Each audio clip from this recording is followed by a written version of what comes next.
Hi there! This is the second video I said I was gonna record. Um, if you didn't watch the last one, you would have missed the really funny scenario that happened in the recording. But I'm not gonna spoil that. You have to go watch that video to see. Trust me, it's hilarious. Anyway, let's get into this. This is chapter 6 of I Borrowed a Cat's Paws by CrouchingTiger28. A soft sound roused Shota from his sleep. Despite his insistence on inconveniencing Shigaraki, he hadn't been willing to get proper sleep somewhere so exposed. He'd retreat under the couch when he'd been unable to hold his eyes open for long. He could hear the living room door click shut and soft footsteps enter the room, but he couldn't see anything.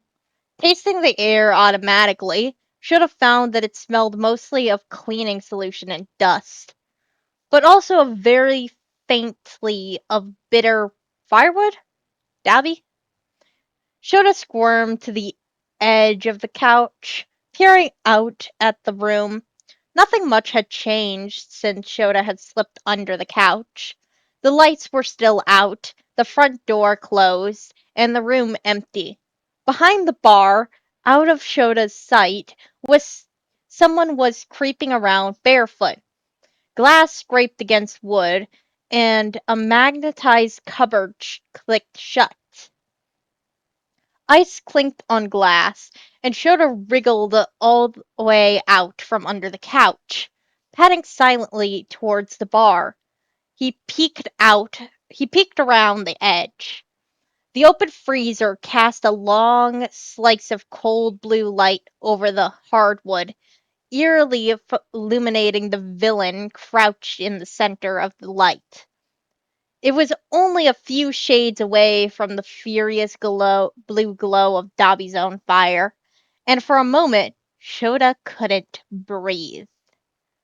Dobby turned slightly, and the freezer's light reflected in a steady rectangle on his ice blue eyes. Shota forced his lungs to work again. His heart was racing, adrenaline coursing through him, but nothing bad was happening. So Shota fell into a well-practiced breathing technique of forcing his heartbeat to slow and the rush of adrenaline to subside. As Shota calmed himself, Dobby quietly, so quietly it must have been practiced, filled the cup he'd snatched with ice from the freezer. He eased the freezer shut and stood with his cup of ice, his gaze flicking around the room. Shota jumped up to the bar top while Dobby was looking the other way, and he was sitting judgmentally next to the bowl of mints when Dobby reached for one. Holy! Dobby hissed, jolting so hard the ice in his cup rattled. He snatched his hand back, pressing it to his chest and panting like he'd just run a marathon and run a mile. What are you doing?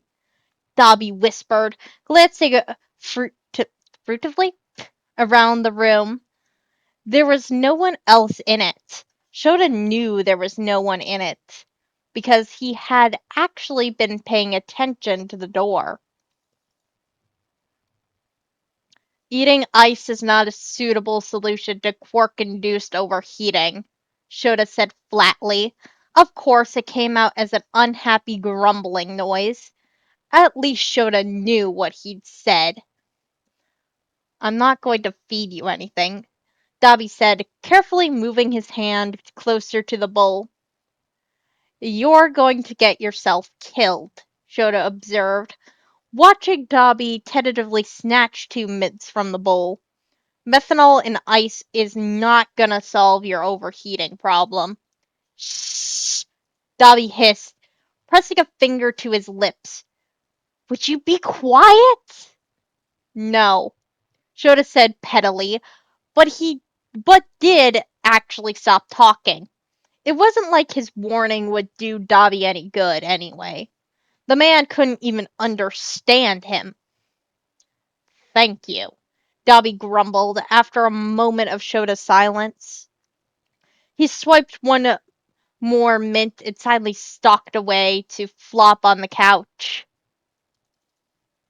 Shota rolled his eyes practically into the back of his skull, then jumped down from the counter and padded back to the couch he'd been sleeping under.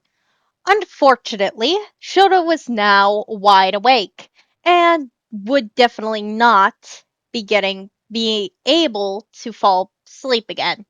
Not that he really wanted to. What Shota really wanted was for Dobby to leave so Shota could try to open the door, which had a lever handle that he might be able to manage, even as a cat. Dobby was wearing a traditional ginby with short sleeves and knee-high pants. His scars were on full display, mostly healthy skin connected via medical staples to the rough burnt patches that showed a new almost looked almost purple with proper lighting and color vision. What do you want? Dobby whispered harshly, lighting a tiny azure flame from his palm.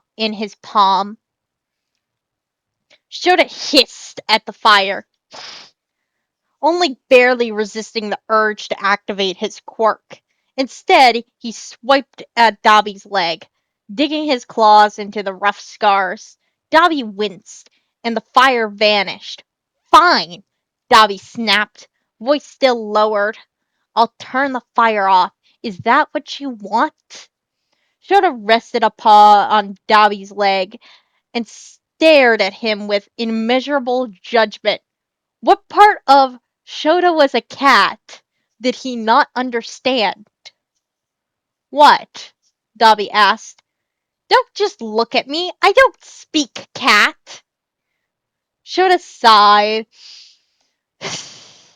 wishing he could pinch the bridge of his nose.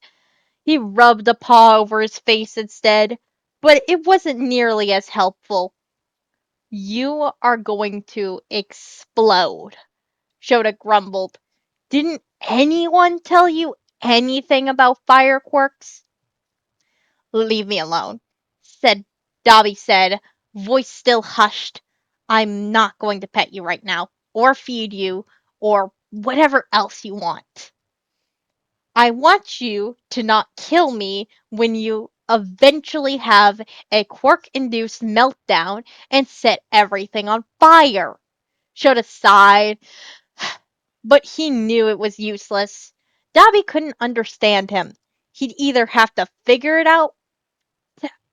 out how to mine the fact that Dobby needed to cool down his core, not just chew on ice and mints, or he'd have to live with a ticking time bomb. Since Shota wasn't planning to stick around for long, he was fine with briefly living with a ticking time bomb.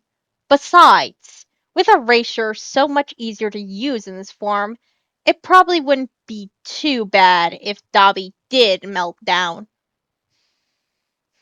Shota waited impatiently for Dobby to finish his self-destructive self-medicine, resisting the urge to facepalm hard several times a minute. Dobby was still clearly overheating by the time his cup of ice was empty.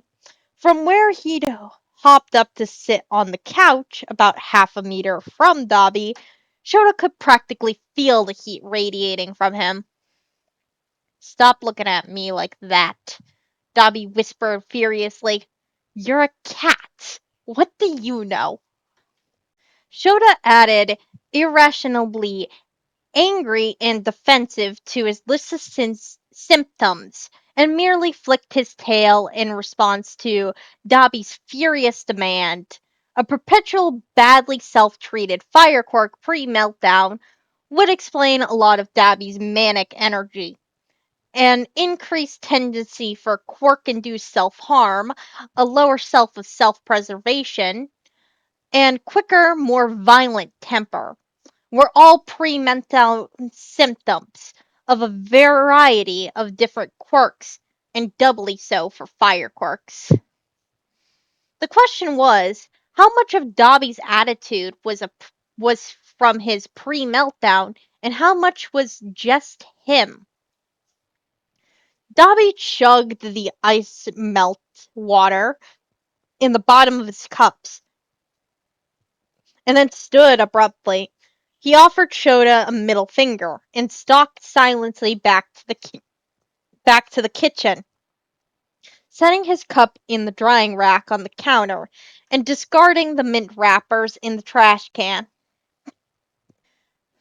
Shota bounded up onto the back of the couch to watch Dobby vanish back through the door, shutting it without a sound. Shota tilted his head, eyes lingering on the floor Dobby had just closed. Door. If Endeavor or some other hero capable of causing fire or heat could target Dobby's quirk factor at the right time, they could artificially induce a meltdown. With the first aid that was always on call for a villain attack of the caliber of the League of Villains, there was little to no chance of the meltdown having any serious repercussions. Not to Dabby, and not to the surroundings. Shota's tail swished thoughtfully, and then he dropped off the couch to scan the room again. He might be able to move the chairs or stools in the kitchen, but there would be no quiet way to get them out down the steps. Everything in the living room area would be too heavy or awkward for him to move as a cat. Shota sighed and resignedly returned to the front door. Unfortunately, there was no cat instinct for open door, so Shota had to figure that out himself. It took several tries just to get the right angle to end up anywhere near the door handle. He misjudged his next jump and slammed his left ear into the handle itself, leaving it smarting as he gathered himself for another jump. He managed to hook his paw around the door handle, but with the other three still dangling and nothing for his claws to grab onto, his own weight pulled him back down. He tried again. What Shota wouldn't give for a usable capture weapon. On his next jump, one of his rear paws managed to get caught on the handle, sending Shota flipping awkwardly in the air. He ended up sprawling inelegantly on the floor, his hip twinging and his shoulder aching from where it hit the ground. He picked himself up off the floor and tried again.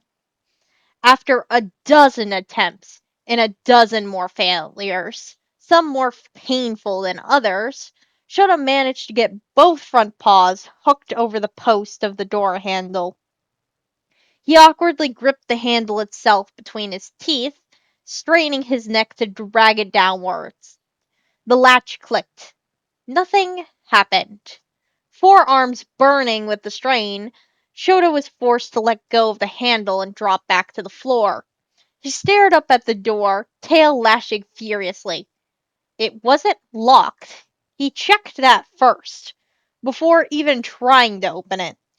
The door handle was lodged in the downward position now, so clearly it wasn't latched anymore. But it also wasn't opening.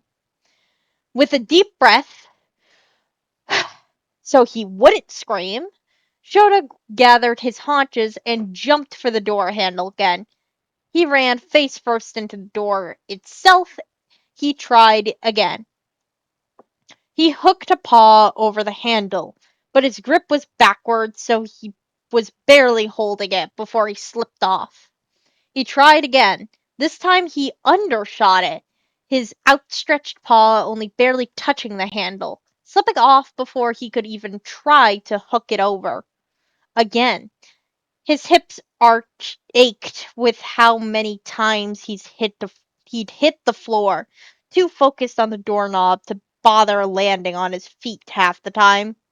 Again, the door handle jammed painfully into his chest, and Shota scrambled frantically at the whole mechanism, trying to get a grip on something, anything. He failed, and landing on the ground again made his ribs twinge again. His tendons that controlled his claws were faltering, and there were burning muscles in his forelegs that Shota hadn't even known could hurt. Maybe humans didn't even have them. He didn't know. He tried again. Shota hadn't learned to use his capture weapon by giving up when his hands were bleeding from friction burn. He hadn't become the hero teacher with the lowest graduate fatality rate in the country by giving up when the school board came after him for expelling his entire class. He hadn't become a hero by giving up and joining Obero. Shota wasn't the sort of person who just gave up.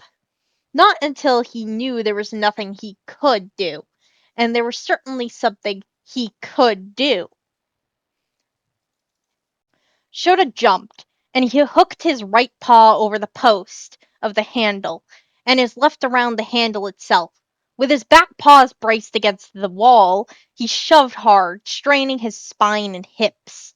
The wood of the door scraped stubbornly against the floor, and the door finally squeaked open. He dropped to the floor with a rough breath. The door was cracked open only a few centimeters, but it was easy to hook his paw into the gap and pull it open more. Shota slipped through the gap and was faced with a second challenge. Since it was street facing, the outer door of the mudroom had been locked. It was just a latch lock, the sort of thing Shota might be able to open in this form. There was even a shelf sitting next to the door, at just the right height that Shota might be able to reach the door handle while standing on the shoe shelf. With a fortifying breath, he gathered his haunches underneath him to jump. In another room, a door shut. Instantly, Shota was back inside the living room, his ears pricked and whiskers quivering.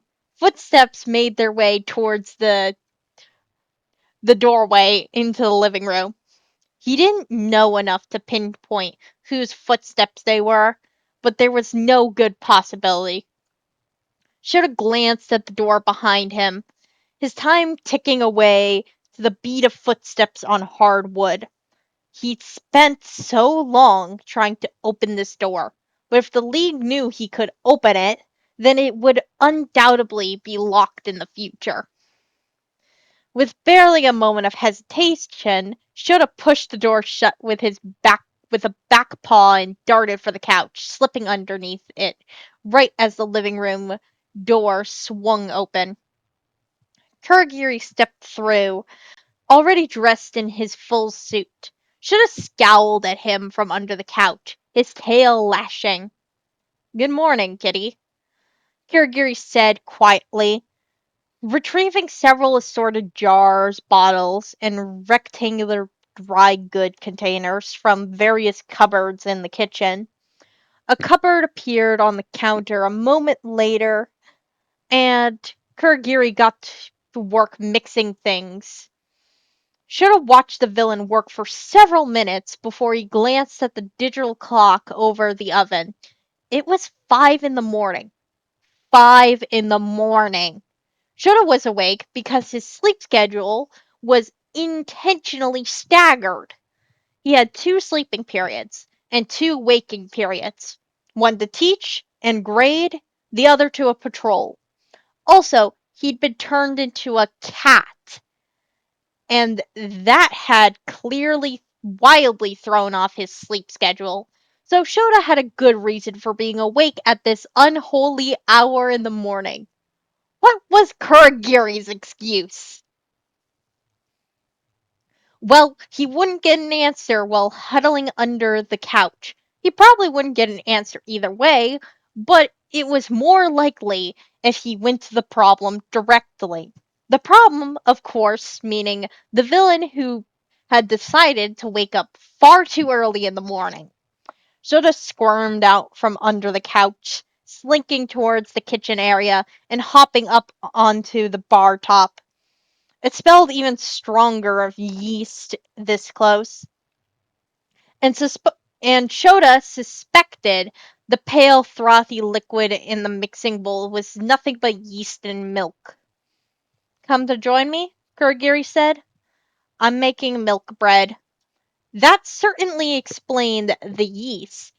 It also might have explained why Kurogiri was awake at this early in the morning, since it took 4 or 5 hours to rise properly. Now, though, Shota had more questions. Most notably, what were the raspberries for? Shota settled onto his stomach right on the counter, directly next to Dobby's bowl of mints. He watched Kurogiri mix and knead some more, then set the dough aside to rise. Then Kurogiri moved to the raspberries, rinsing them in the sink and cutting them each one in half. Cutting raspberries in half. The more Shota saw of Kurogiri, the more he suspected the man had some kind of autism. He zested and juiced a lemon by hand again, then dumped water and sugar and some kind of dry white powder from an unlabeled jar into a saucepan. The lemon zest and juice went in a moment later, and then a bowl of halved raspberries. Shota was still upset that Kurogiri had interrupted his potential escape, but he had to admit it was strangely calming to watch the man cook. Kurogiri was perfectly efficient. Every motion he made had exactly the right amount of force to do what he needed, and no more. It was a lot like how Shota himself cooked. When Shota ever cooked, doing only the bare minimum required to get the food made. Kurogiri boiled the raspberries for several minutes, reducing them to a reddish goop.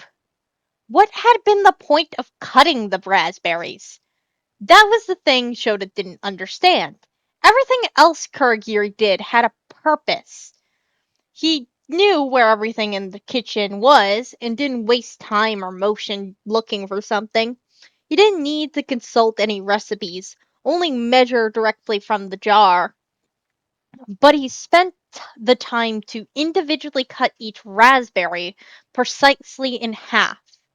Shota pondered it idly as Kurogiri set his raspberry goop to strain through a fine mesh strainer.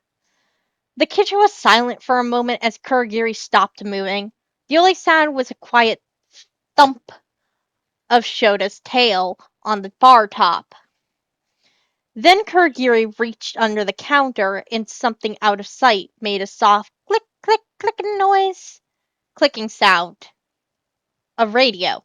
Shota Kurogiri had turned on a radio. The quality was terrible, staticky and jarbled, and the volume was probably as low as it could go. But Shota would recognize the opening jingle to "Put Your Hands Up" radio station if he was dead asleep and half deaf. "Welcome back to Put Your Hands Up Radio," Hazashi's voice spilled out of the radio. That was another Cat's Paw by 27 Chorus, and the last of our music section for for the morning. Shota was vaguely aware that he'd gone completely still, both ears angled towards the radio. He didn't care. That was Hazashi. It felt like he hadn't heard Hazashi's voice in years. "This is everyone's favorite section of the show. What's up with that guy? Can I get a wahoo?" Of course, there was no one to respond to Hazashi in the studio. That did nothing to dissuade Hazashi's endless enthusiasm. Shota let out a quiet meow, lashing his tail with unexplicit delight. "Our inbox is now open!" Hazashi cheered. I'll take questions on anyone and everyone. and I'll give you my honest opinion, cross my heart. A boppy, cheerful jingle played from the speakers, and Hizashi gasped over dramatically. We have our first name of the morning. Let's see. Tell us your feelings about Endeavor. Hizashi overplayed his disappointment sigh to epic proportions. Come on, guys. You don't need to ask me this every morning. I've told you before and I'll tell you again. Endeavor is a walking dumpster fire, unless it's his legal team. Asking. Those guys scare me. Ooh, another name, Hazashi said. This one says, what about Mirko/Hawks? Just because I like you, I'll answer both of these, Hazashi said. Mirko is adorable, but don't tell her I said that because she scares me more than Endeavor's legal team. And I desperately want to offer Hawks a dead mouse. Just to see what happens. Alright, let's see. These are really pouring in now. Shogo Yo from the corner store. Okay, listen here. I have nothing against Shogo from the corner store. But please, does he have to enter my card number by hand every time? Every time! No matter what I'm buying. When I tell you how many times I've checked to make sure he isn't stealing from me. Ah, another less well-known one, Zashi said, tone practically oozing light-hearted sarcasm. Mandalay. If I said anything negative about Mandalay, I think my husband would lynch me. I'm going to say I find her quirk incredibly helpful, especially when President Mike is on the scene and nobody can hear. Okay, who's the Joker who put in President Mike? Hazashi asked a moment later. You know we can neither confirm nor deny who does the "What's up with that guy" section of the show. I'm moving on. After a brief pause, Hazashi made a show of sighing disappointingly. This one just says, your husband. It would have been unnoticeable to the casual listener, but Shota had known Hazashi for the majority of his life. He knew everything about Hazashi, including the personas he used to mask his true feelings. There was a deep, terrified concern in his voice that even Hazashi couldn't completely disguise. Shota's disappearance had been noticed. Hazashi, or rather, President Mike now, continued as light-heartedly as his persona required. Guys, come on. I've told you this before. I can't tell you anything about him. That's like a privacy issue. I love him with all my heart, if only he would come home on time and stop adopting stray cats. I would have no gripes whatsoever. That, Shota knew for a fact, was a lie. Just the other day, he'd come home on time. Early, in fact. With no cats, and Hazashi had still gotten on his case for getting blood on the couch. According to Hazashi, though, it was his duty as a good husband to constantly hype Shota up. What's up with that guy? Continued for quite a while. And Shota listened to Hazashi's split-second judgments of everyone from All Might Shrunken form.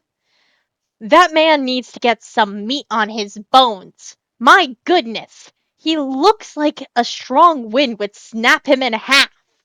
To the blonde who shared a commute with him every day. Honestly, such good mood. She's got a put your hands up pin on her backpack now. To the new J-pop idol on the scene. Her hair? To die for. Literally, I might be willing. Despite Hazashi's boundless, sometimes overwhelming energy, it was calming.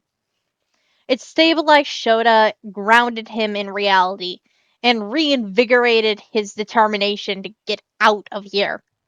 Most external Asian quirks had simple 1, 12, or 24-hour time limits. Ones that had an intentional reversal aspect, like Omoshi's had demonstrated when he turned all those infected people back, tend to either end on the 1 day mark or last until they were reversed. That meant hopefully Shota didn't have to worry about spontaneously transforming back into a human in the middle of the League of Villains base. Hopefully. It was possible that Omoshiru's quirk had a 3-day or 1 week transformation, which were the other two most common time periods. Shota would have to be very careful the day after tomorrow, but it wouldn't be too terrible. The quirk had taken effect very late at night, so if it wore off, it would probably wear off in the middle of the night too. Kurogiri turned the radio off. The second footsteps sounded from the hallway behind the living room door. It left the room in hazy, unmoored silence, even after Spinner entered. But Azashi had already given Shota the boost he needed. All he had to do was bide his time and wait for an opportunity to get out. Hopefully before he turned back into a human and was immediately captured by the League of Villains. Okay, that's the end of this chapter, but the notes actually do have the milk bread recipe and Kurogiri's raspberry syrup. So if you want the recipes for those, check out the fic in the description. I do the chapters on each chapter and all that. But I don't really have anything else to say. Hey, friendo in the call. I've had a little spectator this whole time. You want to say anything? Hi! Yeah, this one's been listening to me record. I have. Yep, while drawing. Anyway, there are 2 bloopers, but for now, bye! Should have bounded up to the back of the couch. God damn. Should we have? What the? And I desperately.